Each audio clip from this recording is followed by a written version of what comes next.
Yo, what's up, everybody, and welcome to the Lockdown Showdown, brought to you by the Bodyboarding News Network. Well, in this episode, we are dropping in on Kingy, Damian King. Call him what you want, but man, he is an absolute legend. One of those guys we grew up watching, idolizing, and it's been an honor having a chat with him. So I hope you enjoy this episode.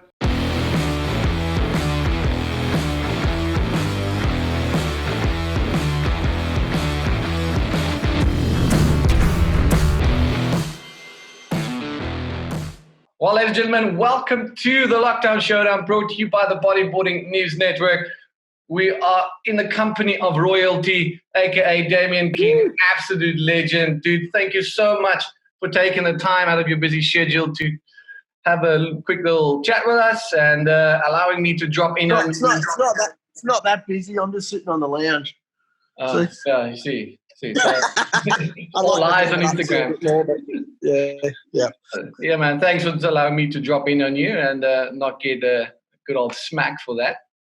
So yeah, man. How's life for you? How's life under lockdown? How was your COVID experience? I mean, wild times, 2020. What the hell? I want my money back.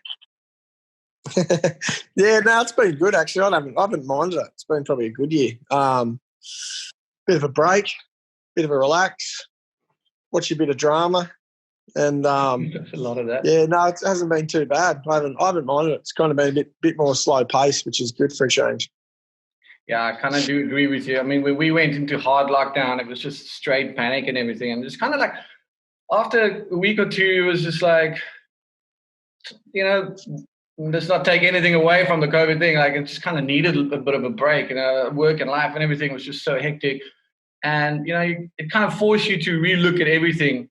The way you handle money, the way you do business, the way you just your priorities in terms of family life and stuff like that. Just kind of put things in perspective. Did you find it's kind of like the same for you and your family? A little bit, yeah. Probably half the reasons why I changed offices where I work too, because I was just kind of like, I didn't really want to go back to my old workplace. So I was just like, had a few other opportunities, knocking on the door, and kind of just went, right, well, I might take him up on that. So I did, and probably wouldn't have done it if I kind of didn't have that little break.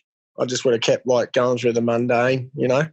So it was good. Kind of gave me a bit of a refresh and recalibrate. And then I kind of went, all right, this is kind of where I want to go, not really where I've been trotting along. So probably, yeah, gave me a bit of a wake-up call. Yeah, I reckon that little pause in between all the madness just kind of gave us all a little bit of an opportunity to process everything. Yeah, okay, cool. Sure. Well, that's kind of what I want and not, and this is what I don't want. So yeah, man, 100%. Let's take it back. Let's take it back to the beginning. Let's take it back to your early days, Port Mac. In and out of the water. Always in the water where it's good or where it's bad there. But you just one of the most driven guys. And also just one of the most funny characters that's ever been on the world tour. And let's take it back to your roots. Let's start off in Port Mac, and just take us a little through brief history, and then we're going to pause and chat a little about your Joker series, and we'll move on from there. Yep. So kind of moved to Port Macquarie when I was about 4 years old, and kind of my mum was like pretty much really poor, and my dad was like filthy rich, but he lived in Melbourne and I lived up in Port Macquarie, which is, like, I don't know, 12-hour drive apart kind of thing. So I kind of had a pretty diverse kind of life. Like, we lived in like a housing commission house and on the kind of like the poor end of town and all that kind of stuff. And then I'd fly down and see my dad, and then we'd get, driven around in Porsches and Jaguars and taken around in helicopters. And then, we'd come back to Port Macquarie and just kind of had a bit of a weird childhood growing up kind of thing. And he was like, he owned massive car auctions in Australia. So he was like loaded massively. But then kind of, just got into like when I was just kind of lived that life till I was probably like, 12, 13, and then found a bodyboard at an old like river that we used to go to.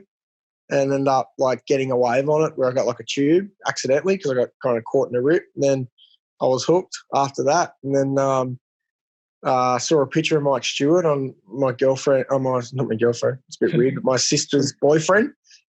sister's boyfriend's wall, and I just remember kind of going like, oh, you know, I'd love to get a barrel like that, and then just kind of just kept surfing and just surfing and surfing. I used to go to the beach from like the sun up, the sun down, and never really wanted to like be a big pro kind of thing. Just wanted to surf big pipe really, and just be inside that tube that I saw when I was younger. And then kind of did the bodyboard clubs here, and you know, because I'd probably been surfing so much, got better and started doing good in that. And then went in a couple of comps like in Australia and won a pretty big one when I was like 16. And never really wanted it, like didn't ever try to get sponsored. I always thought if I was good enough, they'd come to me.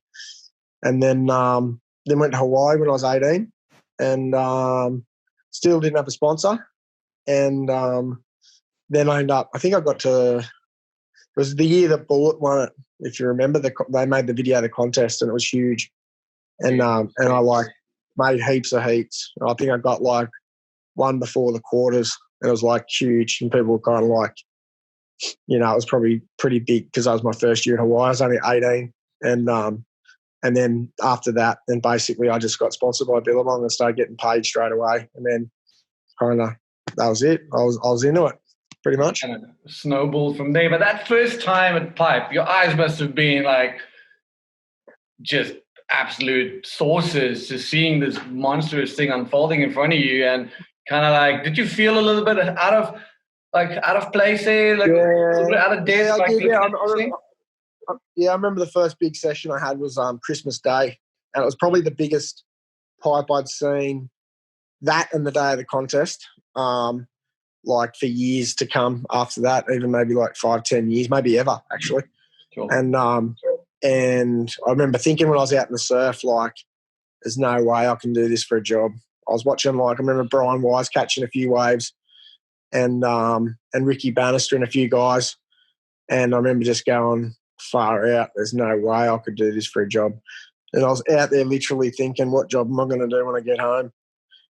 and then I kind of came back from that surf that day, and I felt like really ashamed of myself the way I kind of let my emotions take over me out in the surf. But it was big pipe. It was like 10 to 15 foot pipe, but breaking out on first reef like at like 12 foot kind of thing. So I was like big barrels on first reef, massive. And but then I remember the next morning I went out and I had like a crazy session, like where I kind of charged pretty hard for me. And then I got back on the horse and kind of like went righto and re got back into it again. But yeah, that first time I surfed big pipe when it was like real big, it was a bit of a pretty scary. Yeah, what made me kind of go, nah, I'm not doing this. This is just hectic. Yeah, that's nuts. I can only imagine. I just actually don't want to imagine. I mean, as a kid, you know, like we all wanted to go to pipe. I mean, for us, it's in Cape Town, South Africa, it's really only a handful of guys that, you know, made the whole pilgrimage. I mean, the 60-hour flights, you know, you work the whole year, you train the whole year to be able to afford your flights, you know. So, you know, a handful of guys made it, and, you know, some of the stories like that. Well, I think that day that I was talking about, like, a guy drowned and everything too, like when we were out there. And then I remember just seeing them put a sheet over his body and just like take him up the beach, and everyone's just like business as usual, just kept the show rolling. I was just thinking, what the fuck, where am I? You know, this is just stupid. A reality check, yeah. So I was kind of like, so I started watching a lot of war movies after that to get myself in the frame of mind. Jeez, man, that's nuts. So, I mean, your whole contest career from then on, you know, it really showed. You became a fierce competitor. You became someone that most of the guys revered and kind of didn't want to have in their heats. I mean, you're the only bodyboarder, or the first bodyboarder, to crack the double where you held the DK and 2 world titles. And you one of the few guys that made it into the back-to-back books. What was the pressure like winning it first time in 2003 and backing it up for the second time in 2004? Like, what was that year post first world title like? I mean, it must have been crazy. It's a lot of attention around you, a lot of things you need to attend to other than surfing, and still trying to keep your mind geared up and yourself sane and fit to be able to compete at the highest, to then back it up again. Just take us a little bit through those emotions and a little bit of the roller coaster, if I can put it that way. Yeah. So the first one was kind of like all pretty much to do with like, you there? Yep. The first one was to do with kind of all about kind of my mum passing away, and that kind of just drove me basically. So I kind of just turned into a psycho trainer and just trained my guts out, and just like, yeah, just kind of didn't take no for an answer with the first one. So I was like, just kind of determined and just won it based on that pretty much. Maybe. And kind of what I'd been through with my mum. And then kind of after that happened, I kind of like scratched my head and I was like, was that just one big fluke kind of thing? So I thought I'll try to train that hard and I'll try again that hard to try and do it again. So so that's kind of what I did. I just trained really hard and I just wanted to prove to myself that first year wasn't a fluke pretty much. So I just basically just repeated everything I did the first year, which was like, I'd leave my house early in the morning, get home late at night, and I just trained kind of all day and, did heaps of things, did anything that conditioned me to get better at what I was doing, I'd do it. And just got really sharp in the water and really conditioned and really headstrong. So like believed and probably truthfully deserved it more than anyone else at that time.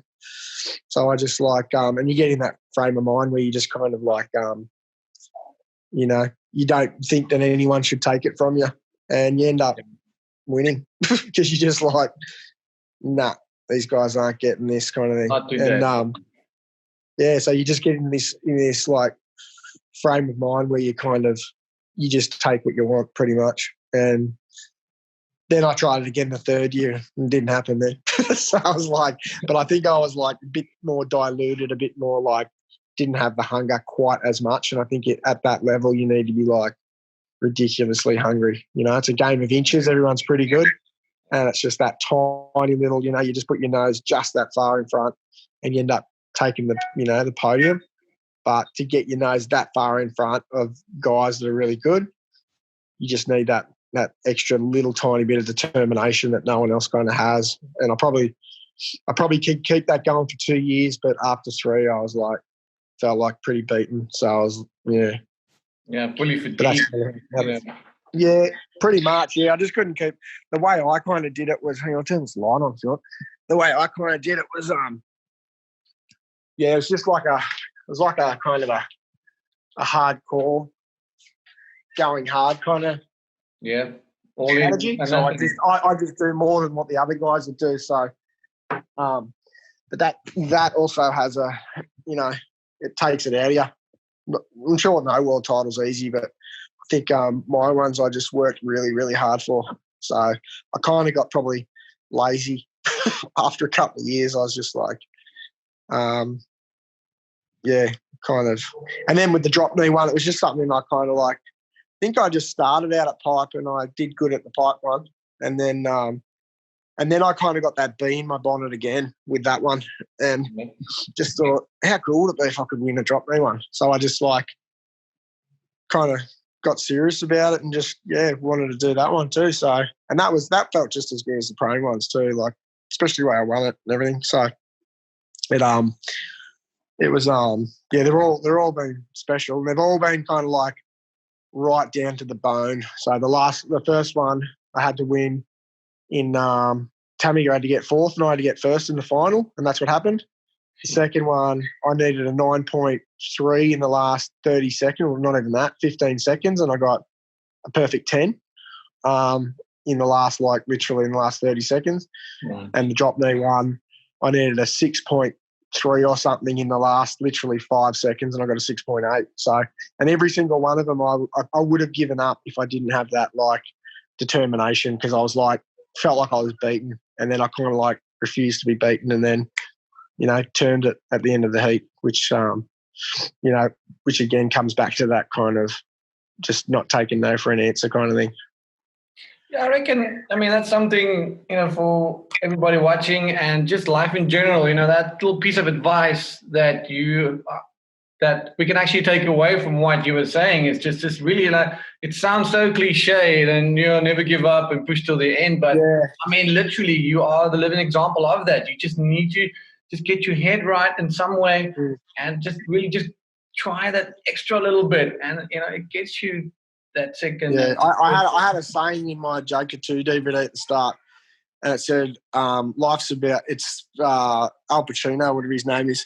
He's talking about a game of inches, and it's from a movie called Any Given Sunday. Yeah. And, like, I put that in there for a reason because like, life's, it's about inches. It's the tiny little inches that you get.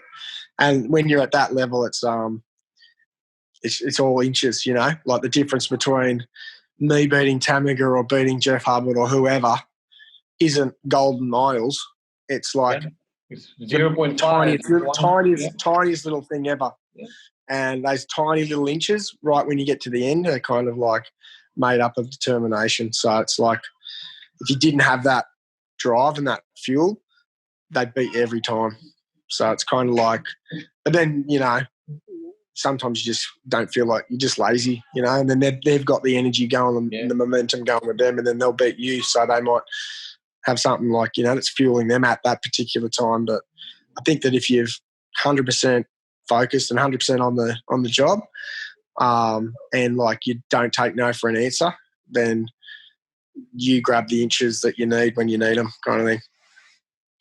100% correct. I mean, you're talking about that Al Pacino line. You actually recently been launching of your older podcast on your Instagram again, and you actually have that on there, so people can just go back to your gram and check it out. Man, it's that the Joker and the whole Joker series. It just came at such a good time in bodyboarding itself. It's a story about your life and everything, but that was very inspirational to thousands. Basically every bodyboarder that ever watched it, at the end of it, just either had a lump in the throat or either felt like I'm just going to go surf no matter how the conditions are, just feeling stoked and psyched about it.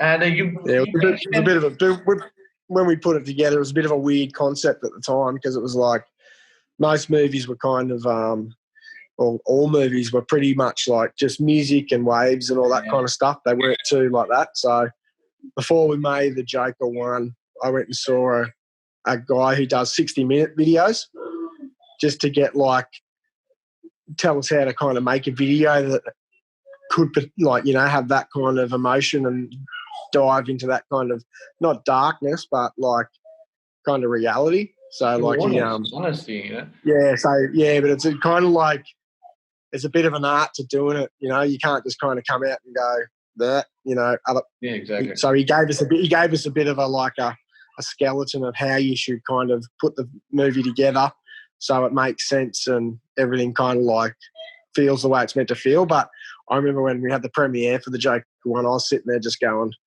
wonder how these guys are going to take this movie, So it's kind of like, it's pretty weird. But everyone seemed to have loved it, so it was good. Nice, that's fantastic. You mentioned Tamiga, you mentioned Jeff. In a whole contest scene, who are the guys that for you, are you there? Yeah, yep. Who are the guys that for you were one of the most fierce competitors and the guys you actually were a bit nervous to face in any basically, or certain conditions, let's put it that way. I mean, Jeff at pipe would be dangerous. Tamiga anyway would be dangerous. So who was that one guy that you always had your guard up? It depends on when I was surfing, like when in the career kind of thing. But like it was Tamiga pretty much. It was Tamiga when I was going for the world titles because I knew that he was the main one. He was kind of the one that I had to beat. He hadn't been beaten for 6 years before I beat him, and he just had that frame of mind thing too. So it was pretty much him.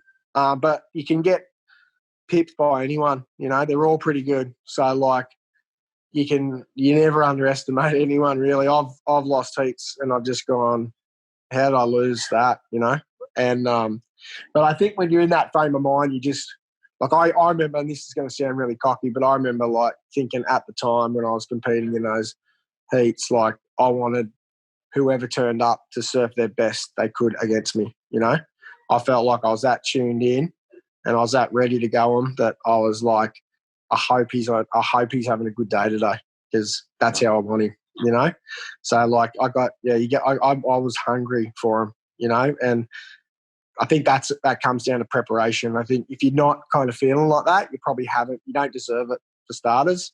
Yeah. And you're already on the back foot. So I think anything with winning, you've got to acknowledge like, yeah, you can get beaten, but like you've got to go in with like the philosophy of, you know, I'm going to destroy him pretty much. And then, you know, if that doesn't happen, it doesn't happen. But like, yeah, I remember at that time I was like, give me everything you got kind of thing. You know, I'm ready for you. So I didn't really care too much, but probably Tamiga was the most probably dangerous one at that time. But yeah, throughout the years of like competing and stuff, it all changed. Someone would be like, you know, Jeff got to a certain point where he was like really dangerous, and then, you know, Winnie would be dangerous, and then Ben Player might be dangerous, and, you know, they're all Stewart would be dangerous when it was like big or whatever. But I think when you're in that frame of mind, you kind of like, well, when I didn't really care who it was kind of thing. So it was like, doesn't matter who it is. And, but that was just kind of me at that time. So. Yeah, determined, focused, and just ready for battle no matter. Yeah, it was just like, I'm going to beat you no matter what. So kind of like that. And it sounds so arrogant, but you have a look. I look at some like a lot of I watched the Michael Jordan DVD, and he was a lot like that too. Yeah. You know, and I was watching his, and I was kind of thinking, I probably had that attitude for a couple of years, like where I was just like, bring it on, you know. So, and then you kind of, I don't know, you mellow out after that probably a bit, but yeah, at that time it's like, and not many people admit that. They'll you know, they won't really admit that. They'll kind of pretend they're cruising or whatever, but. I remember losing, and I'd hate losing. And I remember reading this thing and said, if you can accept losing, then you never really wanted to win. So that's how I started accepting losing so bad, because I used to beat myself up about it. And then I'd be like, well, if I enjoyed losing, then I wouldn't have really wanted to win. So it's one way of just laying it down like that. I mean, that's just the honest truth. If you, I read it. Yeah. Sorry. Like I used to see people lose. But it just got me thinking, and it just took me off my thought train. It's just what you said there is just it's straight to the point. Like, you know, if you ain't first, you're last type of scenario. Yeah. Well, that's what I used to be like. You know, even if you got second, you'd be going, all I needed to do was that to get first. Like I won 2 pipe contests, and then I got second, and I had a 2 thirds or a 4th and something like that. And the only one that counted was the wins. You know, when I got 4th, it was like, I can't believe that I got 4th. I won every heat until the final, and then I just blew it. Like, so like, yeah, it's kind of like in the like, it's all right if you know, maybe for some people, but if you're going for the win, you don't win. I used to get shattered. Yeah. Yeah. Let's talk about your favorite wave on tour, and then your favorite free surfing wave. Yeah. Probably like, I like the Shark Island wave. Yes. Just because it's like, I love Cronulla, and I like the atmosphere at Shark Island. I enjoy the wave. I can read it pretty well. It just seems to suit me a fair bit. And probably free surfing. I don't know. I like surfing around home a fair bit. Like, I like surfing breakball when it's good, because it's kind of like, you know, it's a fun, heavy wave when it's good.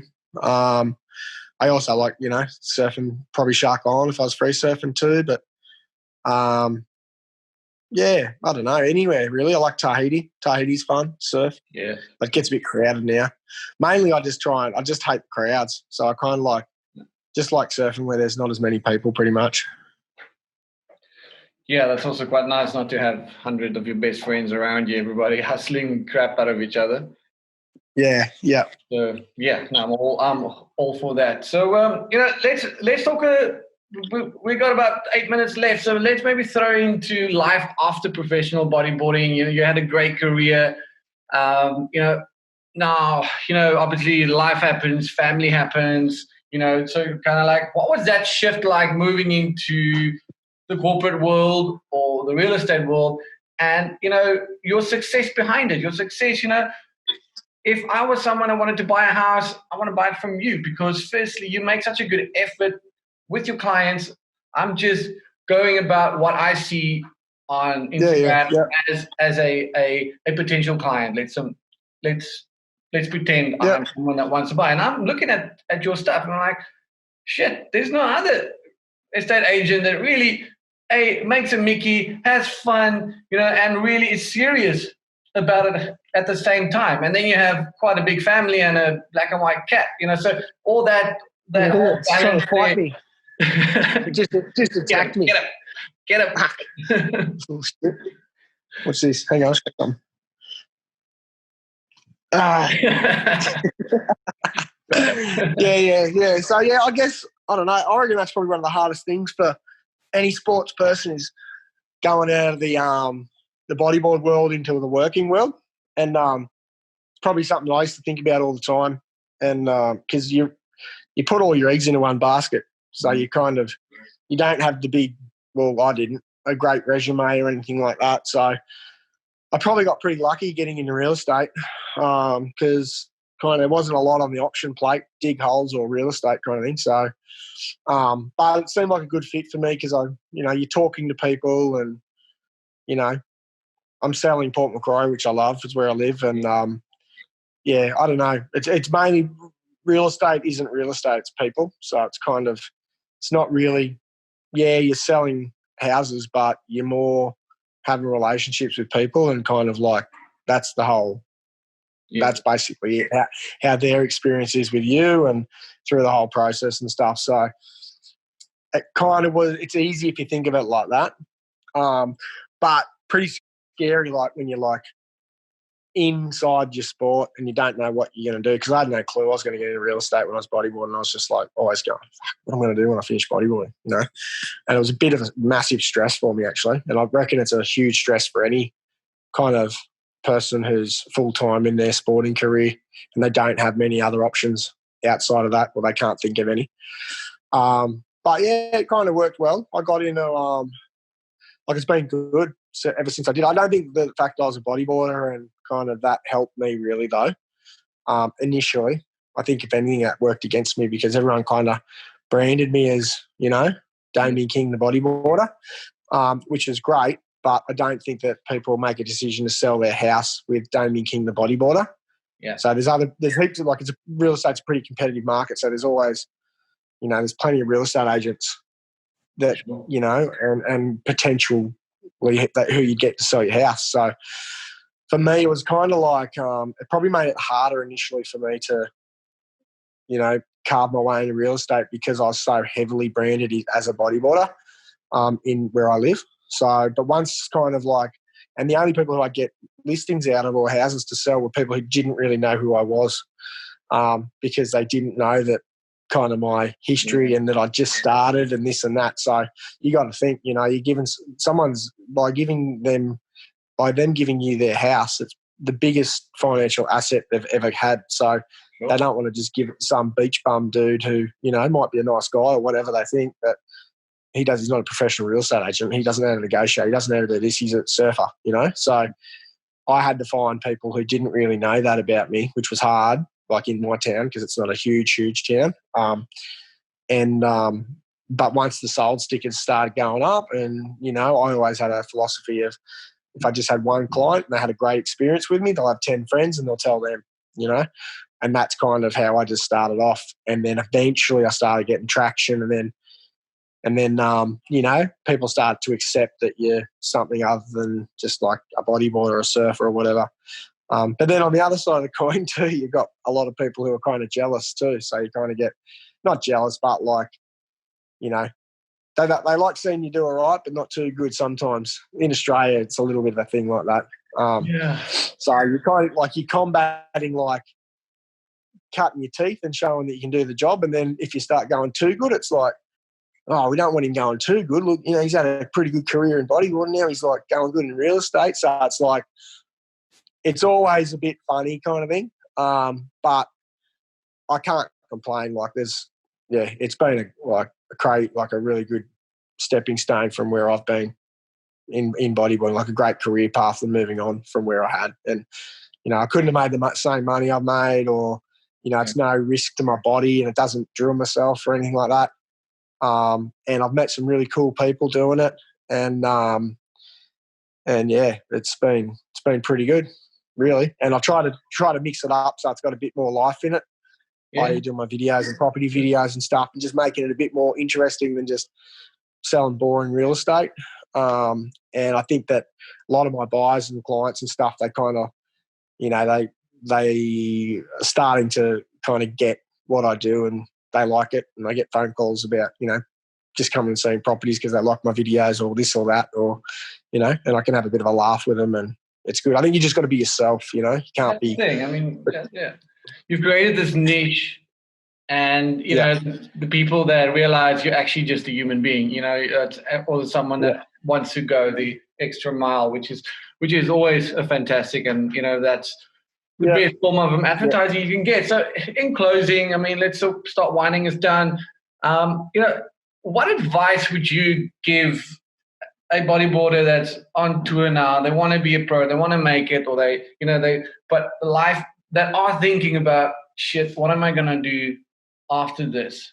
What would you, as Damian King, in 10 words say, like, if you can, mate, like, just don't worry too much about it, or whatever the case might be. I mean, eventually it worked out, but it comes down to those inches, to that little bit of extra. You got to want it. It's not going to fall on your lap. I mean, I think like, I don't know, just whatever you want to do. Like, I worked for free for 6 months in real estate before I started.